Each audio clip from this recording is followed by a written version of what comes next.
Hello and welcome to SKB shots. GT versus RCB. RCB అంటారు కదా, pick the bones out of it అని. అలాంటి ఒక victory సాధించారు జీటీ మీద. నల్లేరుపై నడక అలాంటి మాటలు మాట్లాడి కానీ అలా ఆ ఆటను సునాయాసంగా చేసుకున్న ఒక ఇన్నింగ్స్ మాత్రం వీళ్ళిద్దరి దగ్గర నుంచి వచ్చింది, విల్ జాక్సన్ అలాగే కోహ్లీ నుంచి.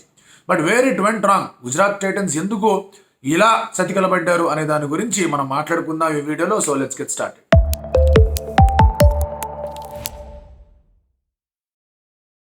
ఈ యొక్క మ్యాచ్లో Gill had to fire. Come what may Gill had to fire, come what may Saha had to fire. ఎందుకంటే ఓపెనర్స్గా ఆడుతూ ఉన్నప్పుడు ఒక మంచి స్టార్ట్ అనేది ఇవ్వాలి. అలా ఇస్తే కానీ వెనకాల వచ్చే టీముల మీద అండ్ అలాగే కాస్త కొంచెం ప్రెషర్ అనేది మిల్లర్ దగ్గర నుంచి, రషీద్ దగ్గర నుంచి తీసేయచ్చు అనే ఒక ఆలోచన ఉండేది. బట్ ఎప్పుడైతే మ్యాచ్ అనేది స్టార్ట్ అయిందో పిచ్ రిపోర్ట్లను క్లియర్గా చెప్పారు. అండ్ హీట్ కూడా బాగా ఎక్కువ, ఇట్ విల్ గెట్ బెటర్ అని తెలిసిపోయింది. తెలిసిపోయిన తర్వాత మళ్ళీ ఎవడు కూడా టాస్ గెలిచి బ్యాటింగ్ ఎంచుకోడు. అది అలాంటి పిచ్ వచ్చింది.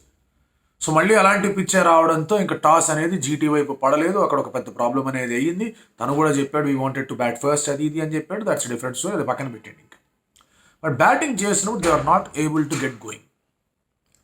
అండ్ సాహా టక్కన అవుట్ అయిపోయాడు వచ్చి రాగానే. అది కూడా స్వప్నిల్ బౌలింగ్లో అవుట్ అయ్యాడు.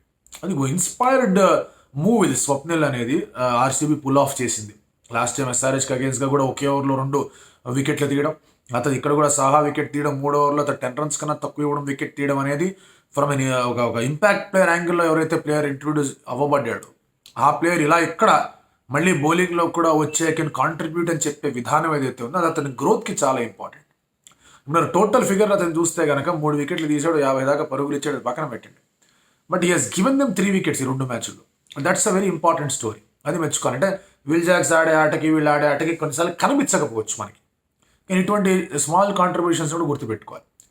అలాగే మీరు అబ్జర్వ్ చేయండి, సిరాజ్ కూడా స్టార్టింగ్లో బాగా వేసాడు. ఓవరాల్గా 34 runs మాత్రమే ఇచ్చాడు. యష్ దయాల్ ఓవరాల్గా 34 runs మాత్రమే ఇచ్చాడు. సరే, కరణ్ శర్మ, క్యామరూన్ గ్రీన్ కాస్త రన్లకు వెళ్ళి ఉండొచ్చు.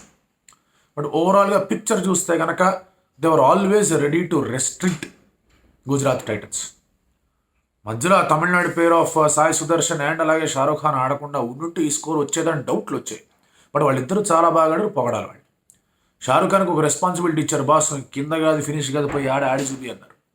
అండ్ ఆ ఆపర్చునిటీ తను పూర్తి స్థాయిలో యాక్సెప్ట్ చేశాడు. ఎందుకంటే షారూఖ్ ఖాన్ లాస్ట్ 2-3 yearsగా మీరు చూస్తే కనుక పంజాబ్ అతని మీద భారీగా వ్యయం అనేది జరిగింది అతని మీద. అతను పంజాబ్ అతన్ని వదిలేశారు, మళ్ళీ అతని కోసం వెళ్ళే ప్రయత్నం చేశారు. జీటీ అతను కొనుగోలు చేసింది. It was a lot of investment on Shah Rukh Khan and దాని మీద రిటర్న్స్ అనేవి కనిపించలా. బట్ ఇలాంటి మ్యాచెస్లో ఇలాంటి ఆట తీరు కనిపిస్తే కనుక irrespective what happen to the team, what he brings to the table, అతను ఏం చేయగలడు, ఏం ఆడతాడు అనేది హైలైట్ అవుతుంది. అది ఇద్దరి దగ్గర నుంచి హైలైట్ అయింది. సాయి సుదర్శన్ బాగా ఫాస్ట్గా ఆడటం హైలైట్ అయింది, అది కూడా గుర్తుపెట్టుకోవాలి. Pitch was tough. సన్సెట్ అయ్యేంత వరకు లేదా అట్లీస్ట్ ట్వైలైట్ పీరియడ్ వచ్చేంత వరకు పిచ్ వాస్ టఫ్. కానీ వీళ్ళు స్ట్రోక్స్ని బాగా మ్యానుఫ్యాక్చర్ చేసుకోగలిగారు, స్లాట్ని టార్గెట్ చేసుకోగలిగారు. ఏ పర్టికులర్ బౌలర్ వెంట వెళ్ళాలా అనేది కూడా వాళ్ళ ఆలోచన కరెక్ట్గా వర్కౌట్ అయింది. సో ఇలాంటి రీతిలో ఇలాంటి ఆలోచన ఉంది కాబట్టి they were able to do well. Last 5 overs explosion అనేది బాగానే జరిగింది. 68-70 పరుగులో కొట్టారు. 200 దాకా స్కోర్ని అయితే తీసుకెళ్ళగలిగారు. So that's a good effort. కానీ స్టార్టింగ్లో స్లో అవ్వడం, గిల్ అండ్ సాహా అవుట్ అయిపోవడం, మధ్యలో కొన్ని స్లో ఓవర్స్ రావడం, కొన్ని లో ఓవర్స్ రావడం, వాళ్ళని అనుకున్న స్కోర్ కన్నా ఎక్కువ వచ్చింది. ఇన్ఫ్యాక్ట్ మీరు యావరేజ్ స్కోర్లు అవి ఇవి అని మాట్లాడుకుంటే కనుక ఆ మెట్రిక్ చూడకుండా పిచ్ ఎలా ఉంది, కండిషన్స్ ఎలా ఉన్నాయని చూసుకుంటే కనుక అనుకున్న దానికన్నా స్కోర్ ఎక్కువే వచ్చింది. బట్ బికాస్ పిచ్ క్రమేణా it became good for batting. And RCB ఈసారి ఏం చేశారు, మ్యాక్స్వెల్ని కూడా తెచ్చుకున్నారు టీంలోకి. వాళ్ళు ఫారెన్ బౌలర్ వదులుకొని మేము ఇప్పటి నుంచో చెప్తూ వచ్చాం, విల్ జాక్స్ ఉండాలా, క్యామరన్ గ్రీన్ ఉండాలా, ఫాఫ్ ఎలాగో ఉంటాడు, మ్యాక్స్వెల్ని కూడా తెచ్చుకొని 4 ఆడాలని ఎట్టకేలకు 4 వచ్చారు. సో 2 back-to-back విన్స్ అనేవి ఒక విన్ వచ్చిన తర్వాత మ్యాక్స్వెల్ కూడా కాన్ఫిడెన్స్ అనేది వచ్చింది, సరే నేను కూడా వస్తా అన్నాడు. So they had that extra batter. ఆ ఎక్స్ట్రా బ్యాటర్ ఉండడం, పిచ్ బెటర్గా అవడంతో బౌలర్ల మీద ప్రెషర్ పడింది, even though score was around 200. And దాన్ని క్యాపిటలైజ్ చేసుకునే విధంగా స్టార్ట్ ఇద్దరి దగ్గర నుంచి బాగా వచ్చింది, from Faf and Virat Kohli. ఇద్దరి దగ్గర నుంచి మంచి స్టార్ట్ వచ్చింది. ఇద్దరు కూడా క్యాపిటలైజ్ చేసుకునే ప్రయత్నం చేశారు. ఫాఫ్ అవుట్ అయిపోయిన తర్వాత విల్ జాక్స్ కూడా వచ్చాడు. విల్ జాక్స్ వచ్చి ఆడుతున్నప్పుడు స్టార్టింగ్లో చాలా స్లోగా ఆడాడు. స్టార్టింగ్లో అది విల్ జాక్స్ ఆడుతున్నాడా, విల్ జాక్స్ కాకుండా ఇంకెవడన్నా ఆడుతున్నాడా అనే డౌట్లు కూడా వచ్చాయి. గట్టిగా కొట్టే ప్రయత్నం చేస్తున్నాడు, తగలట్లేదు, టైం అవ్వట్లేదు, మిస్ అయిపోతుంది, ఇదేంటి అనుకున్నారు. But Kohli played well. Kohli బాగా ఆడుతూ ఎప్పుడు కూడా రిక్వైర్డ్ రేట్ని చెక్లోనే ఉంచాడు.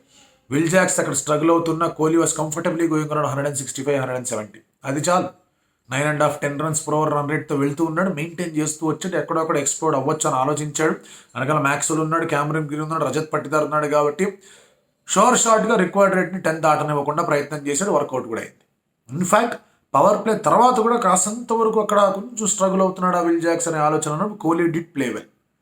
ఆ 6 to 12 overs మధ్యలో సరే ఆ మోహిత్ శర్మ ఓవర్ వచ్చింది కాదనట్లేదు, but Virat Kohli was more of the aggressor. And Virat Kohli fans అందరూ కూడా వచ్చేస్తుంది ఇంకొక సెంచరీ అనుకున్నారు, కానీ Will Jacks spoil the party. నేను నిన్ను కొట్టను, నేనే కొడతా అని విల్ జాక్స్ అక్కడ ఊపందుకున్నాడు. ఆ మోహిత్ శర్మ ఓవర్ ఏదైతే పడిందో, మోహిత్ శర్మ నిజంగా బ్యాడ్ డే ఒక 2 matches ఫర్ హిమ్. జీటీతో డీసీతో ఆడినప్పుడు లాస్ట్ ఓవర్లో పంత్ అతని మీద కొట్టాడు, 73 పరుగులు ఇచ్చాడు. ఇక్కడ విల్ జాక్స్ శ్రద్ధగా పగబెట్టి మరీ కొట్టాడు. సో దాంతో ఇక్కడ కూడా ఇంకా స్కోరింగ్ రేట్ అనేది నెవర్ ఇన్ పిక్చర్. ఎప్పుడైతే విల్ జాక్స్ ఊపందుకొని మోహిత్ శర్మని కొట్టాడో pitch became better for batting. And మంచిగా హాయిగా బ్యాట్ మీద కోసం స్ట్రోక్ ప్లే అద్దరిపోతుంది ఇద్దరు బ్యాటర్స్ దగ్గర నుంచి. విరాట్ సింపుల్గా సెకండ్ ఫీల్డ్ ఆడి హాయిగా సింగిల్ తీసుకున్నాడు, తుమ్ కేవలం మియా అన్నాడు. అర్థమైపోయింది అక్కడ సిచ్యువేషన్. సో దాంతో ఇక కొట్టుడే ఎక్కడ తగ్గల. ఏ బౌలర్ వచ్చినా బాల్ వెళ్ళింది బయటికి, ఎటువంటి బాల్ వచ్చినా బాల్ బయటికి పోయింది. It was confidence. విల్ జాక్స్లో కాన్ఫిడెన్స్ కనిపించింది. And he got into the rhythm.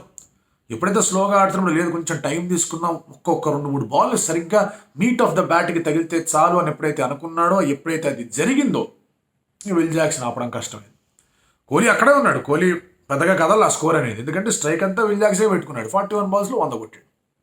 40 balls 100 కొట్టాడు. అండ్ ఆ లాస్ట్ 16th ఓవర్లో మీరు అబ్జర్వ్ చేసుకుంటే కనుక ఇంకా 30 ఎంతో కావాలి కొట్టేసాడు. అయిపోయింది, 1 over చాలు అన్నాడు. రషీద్ ఖాన్ ఇట్లా చూస్తూ ఉన్నాడు, ఏంది పరిస్థితి అని. నిజంగా అందరు బౌలర్ల పరిస్థితి అదే.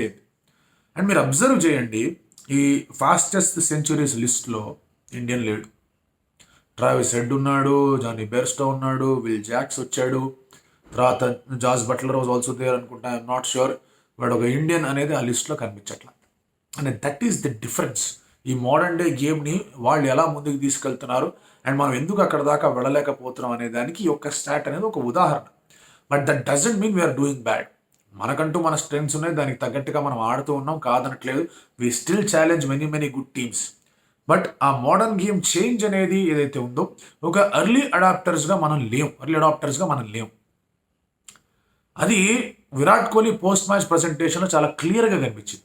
చాలామంది ఫ్యాన్స్కి నా స్ట్రైక్ రేట్ గురించి మాట్లాడతాడు, స్పిన్ గురించి మాట్లాడతారు, బాక్స్లో కూర్చొని మాట్లాడడం ఏంటి, ఇక్కడ వచ్చి ఆడితే అవే కనిపిస్తాయి. Those are the things that fans want.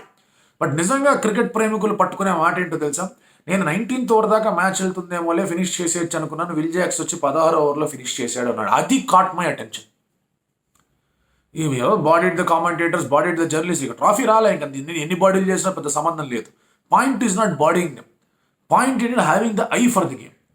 19th over దాకా తీసుకెళ్దాం అనుకున్న సమయంలో 16వ ఓవర్లోనే అవగొట్టాడు. That is well cricketing game అనేది ముందుకు వెళ్తుంది. విల్ జాక్స్ కెన్ డూ అని మాట్లాడినప్పుడు clear difference in thought process, clear difference in skill, and అలాగే ఐడెంటిఫై ఏం జరుగుతుంది అక్కడ. సో విరాట్ కోహ్లీ బ్రిలియంట్ అయితే ఎలా ఒక చేజ్ ఉంది కదా, నెట్ రన్ రేట్తో పెద్దగా సమస్యలు, నార్మల్గా వెళ్ళి ఆడేసుకోవచ్చు, ఫినిష్ చేసుకోవచ్చు, వేరు కంఫర్టబుల్గా అనుకోవడం వేరు. కంఫర్టబుల్గా ఉన్నా కదా కుమ్మేద్దాం అనే ఆలోచన వేరు, దాన్ని ఇంప్లిమెంట్ చేయడం, దాన్ని అమలు చేయగలిగే స్కిల్ ఉండడం వేరు. దట్ ఈస్ వేర్ ఈ బిగ్ హిట్టింగ్ అనేది జరుగుతుంది. దానికి ఇంపాక్ట్ ప్లేయర్ కారణమా, పిచ్ల కారణమా, బౌలర్ల కారణమా, all these things are secondary. It is in the mind. ఆ ఒక్క ఐడియాని ఇంప్లిమెంట్ చేయడానికి ప్లేయర్స్ లైక్ ఫ్రేజర్ మెక్కక్ కానివ్వండి, తర్వాత మీకు విల్ జాక్స్ కానివ్వండి, జానీ బెయిర్స్టో కానివ్వండి, మీకు జాస్ బట్లర్ కానివ్వండి, ట్రావిస్ హెడ్ కానివ్వండి, వీళ్ళందరూ అదే కంకణం కట్టుకొని ముందుకెళ్తున్నారు. Not that we cannot score centuries. మన వాళ్ళు కూడా తలుచుకున్నట్టు కొట్టేవాళ్ళు, మన వాళ్ళకి కూడా అవకాశం ఉన్నట్టు కొట్టేవాళ్ళు. We just got out.